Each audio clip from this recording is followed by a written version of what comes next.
So a few tips for beginners who are learning the Tai Chi walk. There are a few common mistakes that I notice, so I'm just going to help you correct those now. So the first thing that is quite common is overstriding for your first step. By making that first step too big, you are making it very hard for yourself to come back, and it's going to be quite stressful on your legs, especially if you haven't yet built much strength and stability in your legs. Making your stride too long is going to make things more difficult for you.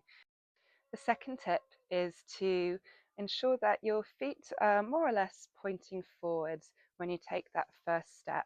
So the reason for that being, if you step with your foot already facing outwards, so sort of externally rotated, when you pull back to open the toes to pivot yourself to come forwards, you're not leaving yourself much rotation, and you're going to end up over rotating and putting too much stress on that supporting leg. So again, we're going to step with the heel, the toes are pointing forwards, and then when we pull back to open, we've got the ability to rotate and pivot outwards.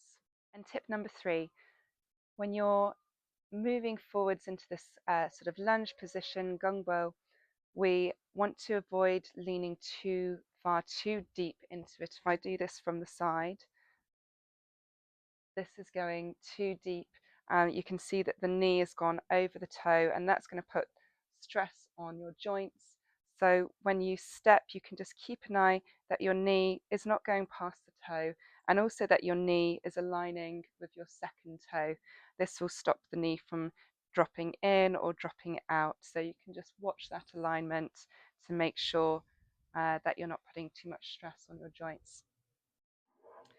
So to recap, we're going to try and keep our strides a little bit shorter. We're going to try and keep our toes pointing forwards when we start that initial step within the walk. And we're going to try not to bend too far into the lunge, into the gongbo, and keep our knee positioned just over our toes. I hope you enjoy. Let me know how you get on in the comments.